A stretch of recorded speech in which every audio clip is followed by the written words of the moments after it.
আসসালামু আলাইকুম রহমতুল্লাহি ওবরকাতুহু। সম্মানিত দর্শক, শেখ হাসিনাকে নিয়ে ঢাকা এবং দিল্লির সম্পর্ক অর্থাৎ ভারত এবং বাংলাদেশের সম্পর্কের মধ্যে রীতিমতো র্যাট অ্যান্ড ক্যাট, ইঁদুর এবং বিড়ালের খেলা। এটাকে যদি আপনি জনপ্রিয় কার্টুন টম অ্যান্ড জেরি, এই টম অ্যান্ড জেরির খেলার সঙ্গে তুলনা করেন, একজ্যাক্টলি ঠিক সেম খেলা খেলা হচ্ছে। দিল্লি নিঃসন্দেহে একটি অত্যন্ত অভিজ্ঞ, যাকে বলা হয় তার একটা পলিটিক্যাল অ্যান্ড ডিপ্লোম্যাটিক প্ল্যাটফর্ম আছে এবং তাদের ওয়ার্ল্ড ওয়াইড দুনিয়াব্যাপী তাদের সেই নেটওয়ার্ক রয়েছে। যে কোনো একটা ছোট বিষয়কে বিরাট করে তুলে ধরা, তারপর যে কোনো একটা বড় বিষয়কে একেবারে ছোট করে ফেলা, যে কোনো একটা বড় সমস্যা, সেটা গণতান্ত্রিক আন্দোলন হোক, সন্ত্রাস হোক, এনিথিং, রাষ্ট্র ইটসেলফ যদি মনে করে, ভারত রাষ্ট্র মনে করে যে এটি রাষ্ট্রের জন্য কল্যাণকর নয়, সেখানে রাষ্ট্রের মেশিনারিজগুলো অটোমেটিক্যালি সেখানে আদার দেন পলিটিক্যাল পার্টি ফাংশন করতে থাকে। যেমন ধরুন, তাদের জুডিশিয়ারি, তাদের মিলিটারি, তাদের সিভিল সার্ভিস, তাদের বিভিন্ন গোয়েন্দা সংস্থাগুলো, এই সংস্থাগুলো অটো ফাংশন করে দেশের ভিতরের এবং বাইরের অরাজকতা দূর করার জন্য, এবং এক্ষেত্রে বিশ্বাস করেন যে তাদের কোনো পলিটিক্যাল নেতৃত্বের কোনো রকম, যাকে বলা হয় এখানে অনুমোদন, প্রলোভন কিংবা কমেন্ট দরকার হয় না। বোঝার চেষ্টা করুন যে বাংলাদেশ এবং ভারতের যে সম্পর্কটি, এই সম্পর্কটি অনলি 10% সম্ভবত পলিটিক্যাল ডিজায়ার, আর বাকি 90%, সেই 90% হলো ভারত নামক যে রাষ্ট্রীয় কাঠামো, রাষ্ট্রসত্তা, সেই সত্তার অটো ফাংশনের মধ্যে পড়ে গেছে। যেমন ধরুন, আমাদের সাথে তাদের প্রায় 4500 কিলোমিটারের সীমান্ত রয়েছে। এই সীমান্তে তাদের যে সীমান্তরক্ষী বাহিনী যে কাজগুলো করবে, এটার একটা অটো সাজেশন আছে। সীমান্ত ঘিরে যে সীমান্তরক্ষী বাহিনীর বাইরে কতগুলো ক্যান্টনমেন্ট আছে।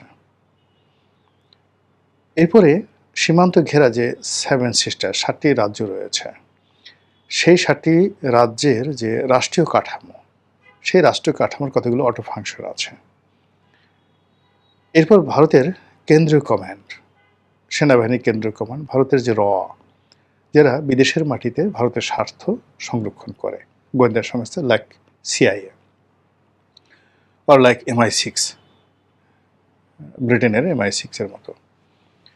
তো এই প্রতিষ্ঠানগুলো শেখ হাসিনাকে নিয়ে যে কাজকর্ম করছেন, আমি আগেই বললাম তার 90% রাষ্ট্র ইটসেলফ এখানে অনেক কিছু করছে, আর অনলি 10% এটি নরেন্দ্র মোদী, অমিত শাহ তাদের উপর নির্ভর করছে।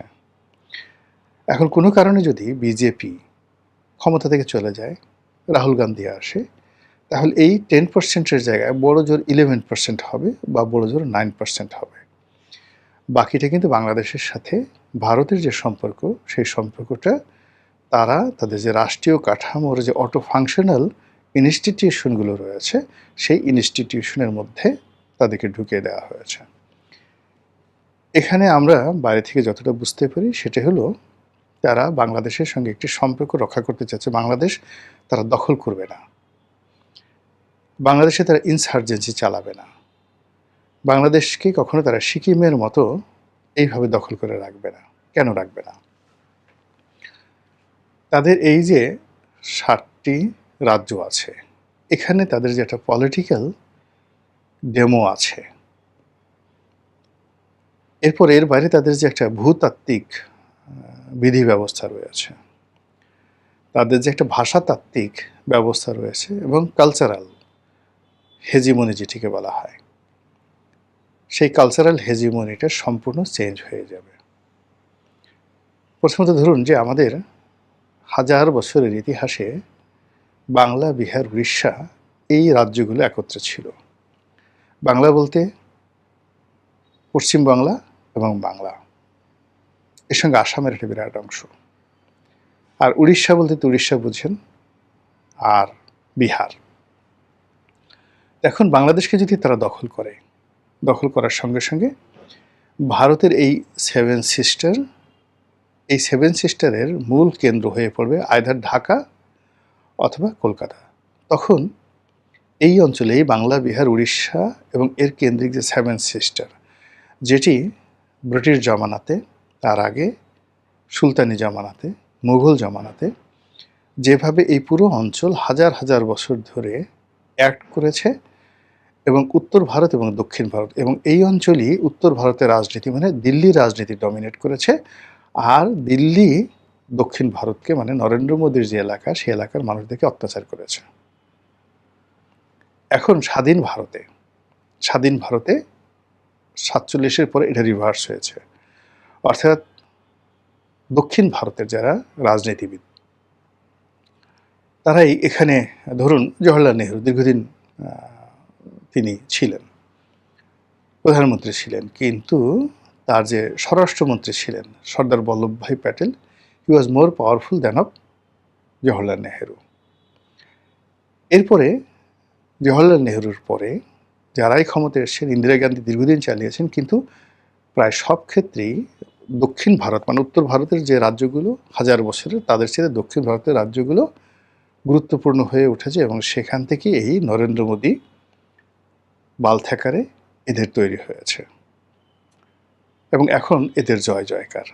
কিন্তু যদি বাংলাদেশ দখল করে ফেলানো হয়, তাহলে এখানকার যে ভূতাত্ত্বিক অবস্থা, সেখানে দুই বাংলা একত্র হয়ে যাবে, আসাম একত্র হয়ে যাবে, বাংলা ভাষা হিন্দির চাইতে পাওয়ারফুল হয়ে যাবে, এবং বাঙালি যে কালচার, এখানে যেভাবে রবীন্দ্রনাথ তৈরি হয়েছে, নজরুল তৈরি হয়েছে, বাংলা গানে হেমন্ত তৈরি হয়েছে, মান্না তৈরি হয়েছে, শচীন দেববর্মন তৈরি হয়েছে, মানে আর.ডি. বর্মন, এস.ডি. বর্মন তৈরি হয়েছে, এই রকমভাবে আপনি সেই দক্ষিণ ভারতে কুস্তি পাবেন না। সেখানে তামিল সিনেমা মানে আপনি যদি দেখেন, আর সেই তুলনায় যদি আপনি মানে মুম্বাইয়ের যে সিনেমা স্টাইল, সেখানে যদি আপনি দেখেন, দেখবেন যে আপনি এলাহাবাদ মানে অমিতাভ বচ্চন থেকে অন্যান্য যারা যারা সুপারস্টার হয়েছেন, এরা সবাই উত্তর ভারতের অংশ। এই পুরো জিনিসটার ডেমোটা আবার সে আগের মতো চলে আসবে, ফলে কোনো অবস্থাতে তারা বাংলাদেশকে দখল করার মানে দখল করবে না। বাংলাদেশ যত প্রভোগ করুক না কেন, তো ভারত ভেঙে যাবে। ভারত আবার সেই সুলতানি জমানাতে যা হয়েছে, বলবনের সময় যা হয়েছে, ইখতিয়ারউদ্দিন মোহাম্মদ বিন বখতিয়ার খুলজিতে আমলে যা হয়েছে, কুতুবুদ্দিন আইবিকের সময় যা হয়েছে, ভারতে মুসলমানরা আসার আগে যা হয়েছে, ঠিক সেম ঘটনা হবে। ইতিহাস বারবার ঘটে, এটা ভারত জানে, আমরা বাঙালি জানি না। ফলে আমাদের দেশে যে সমস্ত লোকজন বলেন যে বাংলাদেশকে তারা একটা সিকিম বানিয়ে ফেলবে, কাশ্মীর বানিয়ে ফেলবে, নট লাইক দ্যাট। বাংলাদেশকে তারা যে কাজ করবে সেটা হলো, এটি একটি অস্থির অগ্নিগর্ভ তারা বানানোর চেষ্টা করবে। এটি একটি পলিটিক্যালি ফেইল্ড রাষ্ট্র, ফাইন্যান্সিয়ালি দুর্বল একটা রাষ্ট্র তারা বানাবে, এবং এখানে মানে এমন কিছু তৈরি করবে। আমরা যেভাবে এখন পাকিস্তানকে ভয় পাই, বাংলাদেশে দেখুন, আমরা বাংলাদেশে বসবাস করি, কিন্তু যারা পাকিস্তানে গেছেন তারা সবাই বলেন যে না, পাকিস্তানের মতো এত ভালো কোনো রাষ্ট্র নেই, কিন্তু আমরা বাংলাদেশে ভয় পাই, ওরে বাবা সেটা জঙ্গি দেশ, গেলে এটা করবে ওটা করবে। আপনি দেখেন, আমরা আফগানিস্তানকে ভয় পাই, ওরে বাবা তালিবানের দেশ, গেলে যে কোনো সময় সে চাবুক মারবে, শরিয়াতি বিচার করবে, ফাঁসিতে লটকিয়ে ফেলবে। আমরা মধ্যপ্রাচ্য বলতে আপনি যদি সিরিয়া, লিবিয়া, ইরাক, ইরান এই সমস্ত দেশের কথা চিন্তা করি, আমাদের মনে এক ধরনের আতঙ্ক তৈরি হয়ে যায়। ঠিক এইরূপ, অর্থাৎ ইউরোপ যেভাবে এই কাজগুলো করেছে, একইভাবে ভারত চাচ্ছে যে বাংলাদেশ সম্পর্কে এরকম একটা নেগেটিভিটি পুরো ভারতবর্ষে ছড়িয়ে দেওয়ার জন্য, যেন ভারতের একেবারে দরিদ্র প্রান্তিক মানুষটি, সেও যেন ঘৃণাক্ষরে ঢাকা আসতে না চায়, বাঙালি হতে না চায়, বাংলাদেশে আসতে না চায়। আবার অন্যদিকে এরকম একটা কালচারাল হেজিমনি তারা তৈরি করতে চাচ্ছে যে বাংলাদেশের মানুষ ভারতীয় গান শুনবে, ভারতে যাবে, ভারতে যদি গোবর বড়ি বানিয়ে দেওয়া হয় তারা সেই গোবর খাবে, এরকম একটা তারা কালচার চলছে। এবং এখানকার 18 কোটি মানুষকে জিম্মি করে যতটা সম্ভব ব্যবসা বাণিজ্য করবে। আর এই কাজ করার জন্য তাদের একটা পলিটিক্যাল ইনস্টিটিউশন দরকার, দল দরকার, এবং সেখানে প্রভাবশালী যাকে বলা হয় যে সকল রাজনৈতিক দল আছে বা ব্যক্তি আছে, তাদেরকে তাদের করায়ত্তে বা আয়ত্তের মধ্যে নিয়ে আসা। যেভাবে দীর্ঘদিন ধরে কানাডা রাজনীতি আমেরিকা নিয়ন্ত্রণ করছে, যেভাবে মেক্সিকো রাজনীতি নিয়ন্ত্রণ করছে, এখন ইদানিং ভেনেজুয়েলা রাজনীতি আমেরিকা নিয়ন্ত্রণ করছে, যেভাবে ইয়েমেনের রাজনীতি দীর্ঘদিন সেই সৌদি আরব নিয়ন্ত্রণ করেছিল, এখন পারছে না, ঠিক এইভাবে বাংলাদেশের সব কিছু ভারত করতে চাচ্ছে। দেশ চল, এর বাইরে অন্য কোনো কিছু হচ্ছে না। তো কাজেই এখানে যে কাজটি, যে আমাদের ভারতের সাথে সম্পর্ক স্থাপন করতে গেলে বা ভারতের সাথে শত্রুতা করতে গেলে ভারত আসলে বাংলাদেশ নিয়ে কী চিন্তা ভাবনা করছে সেই বিষয়গুলো বুঝতে হবে। আজকের দিন পর্যন্ত সেটি হলো ভারতের যে রাষ্ট্রীয় যে প্রতিষ্ঠানগুলো যেগুলো আমি বললাম, তারা বিভিন্নভাবে ঘুরিয়ে ফিরিয়ে শেখ হাসিনার প্রতি বিরক্ত হয়ে গিয়েছিল তার জমানাতে। আওয়ামী লীগের প্রতি বিরক্ত হয়ে গিয়েছিল। তারা বিকল্প চেয়েছিল।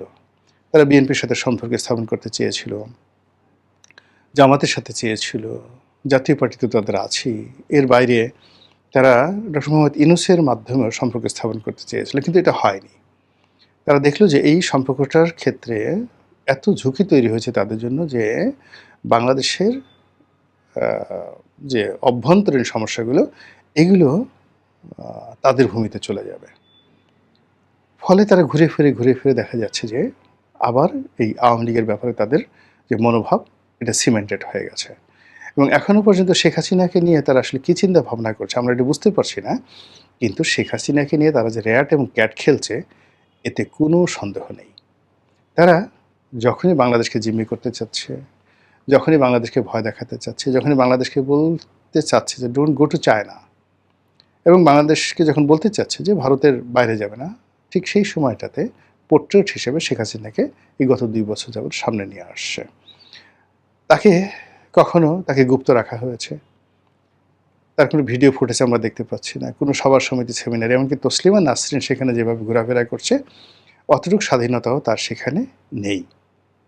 অথচ তাকে দিয়ে ভারত যখনই মনে করছে, আপনি দেখবেন যে যেই মুহূর্তে বাংলাদেশ এবং ভারতের সম্পর্ক একটা জটিল পর্যায়ে পৌঁছে যায়, অর্থাৎ বাংলাদেশ সম্পর্ক উন্নয়নের ক্ষেত্রে পাকিস্তানের কাছে এগিয়ে যায়, সম্পর্ক উন্নয়নের ক্ষেত্রে চীনের সাথে তার একটা ধরম মহরম সম্পর্ক তৈরি হয়ে যায়, সম্পর্ক উন্নয়নের ক্ষেত্রে আমেরিকাকে সে এমনভাবে কাছে টেনে আনার চেষ্টা করে যেখানে ভারতের কোনো দরকার নেই, কিংবা সম্পর্ক উন্নয়নের ক্ষেত্রে তুরস্ককে সে কাছে ডেকে নেয়, মধ্যপ্রাচ্য থেকে সে অবাধে সে রেমিটেন্স আনতে চায়, মধ্যপ্রাচ্যের বিনিয়োগ আনতে চায়। ঠিক সেই সময়টাতে ভারত একটা না একটা ঘটনা ঘটবে এবং সেখানে আওয়ামী লীগকে বাংলাদেশের মাধ্যমে মিছিল করাবে, যুবলীগকে দিয়ে মিছিল করাবে, বিভিন্ন জায়গাতে বাংলাদেশে একটার পর একটা অনাসৃষ্টি ঘটনা ঘটবে এবং সরকার তার সমস্ত নর্মাল যে কাজের ধারাবাহিকতা সেগুলো বাদ দিয়ে এই জিনিসগুলো দমন করার জন্য তাদের মাথা খারাপ হয়ে যায়। এবং এই ক্ষেত্রে বাংলাদেশে এখন যারা পলিটিক্যাল পার্টি আছে, সরকারের মধ্যে যারা লোকজন আছে, সংসদের ভিতরে যে সমস্ত লোকজন আছে, তারা যে ভারত দ্বারা প্রলুব্ধ হচ্ছে না, তারা যে ভারত দ্বারা বিভ্রান্ত হচ্ছে না, এটা কিন্তু বলা যাচ্ছে না। পৃথিবীর গোয়েন্দা যে কর্মকাণ্ডগুলো হয়, নেটওয়ার্কগুলো হয়, এটা এত জঘন্য, এত বিশ্রী। আপনি চিন্তা করুন যে আয়াতুল্লাহ আলী খামেনির মৃত্যুর আগে তার যে গার্ড, আরজিসি বলা যেটাকে, সেই গার্ডের প্রধানতম কমান্ডার মনে করা হতো, তার মতো দেশপ্রেমিক নাই। সে আয়াতুল্লাহ আলী খামেনিকে জাস্ট শেষবারের মতো তার কপালে একটা চুম্বন দিয়ে ওই রুম থেকে বের হন।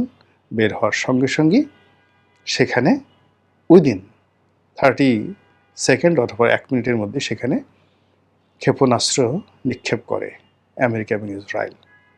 এই হলো পৃথিবীর গোয়েন্দা নেটওয়ার্ক। ফলে এই গোয়েন্দা নেটওয়ার্ক যে ভারতের গোয়েন্দা নেটওয়ার্ক যে কোথায় কার কাছে কোন অবস্থাতে চলে গেছে আমরা এই মুহূর্তে বলতে পারছি না। কিন্তু শুধু লক্ষ্য করেন ইন জেনারেল যে যখন সরকার যে কোনো একটা কর্মে এগিয়ে যাচ্ছে, যে কর্মটা কি না ভারত থেকে তাকে আলাদা হতে, স্বতন্ত্র হতে, স্বাধীন হতে, মাথা উঁচু করে দাঁড়াতে সাহায্য করবে, অমনি আয়দার আওয়ামী লীগ, আয়দার শেখ হাসিনা, আয়দার যুবলীগ, আয়দার গোপালগঞ্জ, অথবা কোনো বিশ্ববিদ্যালয়ের ঘটনা, অথবা জামাত বিএনপির মারামারি, অথবা ছাত্রদল ছাত্র শিবিরের মারামারি, এমন ঘটনাগুলো ঘটছে যে সরকার ওই জিনিস ছেড়ে দে মাকে দেবাচ্ছে ওইগুলো বাদ দিয়ে এগুলো নিয়ে ব্যস্ত হয়ে পড়ছে। এই যে তারেক রহমান সাহেব আমেরিকা যাবেন সেপ্টেম্বর মাসে, আপনি গিয়ে দেখবেন যে এই যে উনি যখন যাবেন স্বস্তিতে অনেকখানে বসে কোনো কাজ করবেন, এই সুযোগ ভারত দেবে না। একটার পর একটা অনার সৃষ্টি তারা করবে।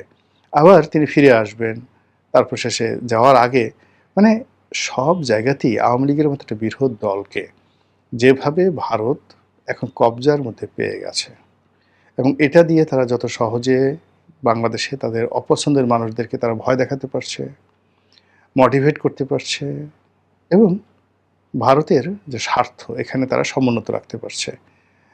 ফলে এই যে শেখ হাসিনা এবং আওয়ামী লীগ এবং ভারত এবং নরেন্দ্র মোদী তারা দিল্লিতে, কলকাতাতে, এই ত্রিপুরাতে যা কিছু করছে এই মুহূর্তে বাংলাদেশকে কেন্দ্র করে, যে যাই মনোযোগ করুক না কেন, এই বিষয়গুলোকে আমি একটাও হালকাভাবে দেখি না।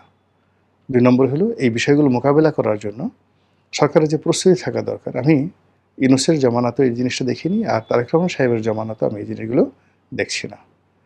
ফলে একটার পর একটা সমস্যা তৈরি হচ্ছে।